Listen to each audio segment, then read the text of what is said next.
Hey everybody, welcome to Mortgage Today for Friday, September 6th, 2024, and oh, what a day it was. The UMBS started off the day in the green. Mortgage bonds were up 13 basis points in the first hour of trading. Stock futures were down 22.5 points early. Nonfarm payrolls came in at 142,000 on a 160 forecast, so way down. Last month was also revised to 89,000 from 114. So we continue this trend of negative revisions, which is good for us. Unemployment rate came in at 4.2 on a 4.2 forecast. It was 4.3 previously. Earnings came in up 0.4 on a 0.3 forecast. We need that to kind of bottom out and have credit cards cap out for us to get this recession we need. Last month was revised to negative 1. Last month was revised to negative 0.1 from 0.2. If you look at the actual numbers of people employed over the past year, in other words, ignoring the statistical birth death adjustments, the number of people collecting paychecks fell from 161.5 million to 161.4 million. The total number of paychecks collected has fallen by 66,000 over the past year. The labor force participation rate was steady at 62.7%, and the unemployment population ratio was flat at 60%. Over the past year, the employment population ratio has fallen by 0.4%. Average hourly earnings, like I said, rose 0.4%, and the annual increase was 3.8%. Lots to digest in the morning's jobs report, but the key development was an ongoing drop in the headline payroll growth. This tips the scale towards a conversation about 50 basis point cuts at the upcoming Fed meeting. The September Fed funds futures are now predicting 55% chance of a 50 basis point cut and a 41% chance of a 25 basis point cut. December futures are pricing 125 basis points in cuts this year.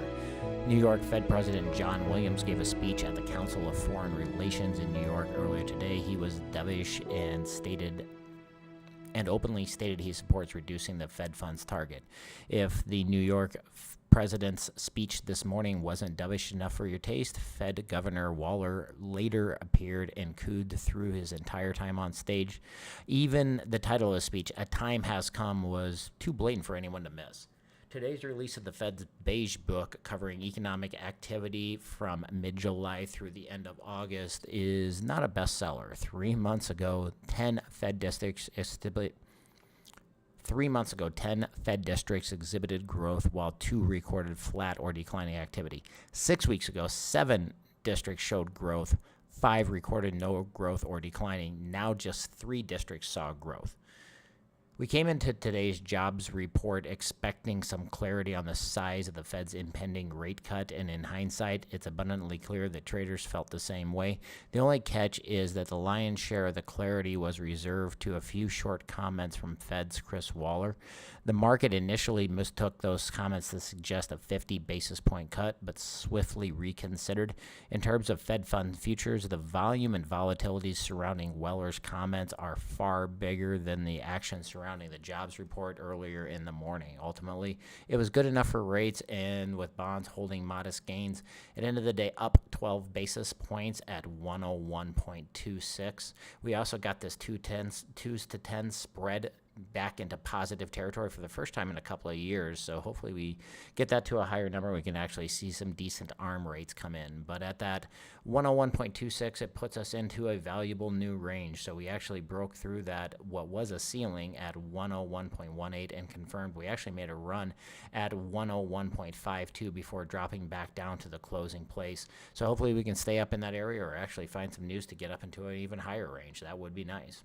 Looking at next week's calendar, we're looking for bad news here. I'm personally kind of curious about that Monday number of consumer credit, mostly because I think that that's the next bubble to burst, and it's going to have trickling impacts on and it will have trickling impacts on the economy, but it doesn't directly impact the bond market, so I didn't put a little thing by it. But then Tuesday, we got a little bit of stuff. We have a bill auction.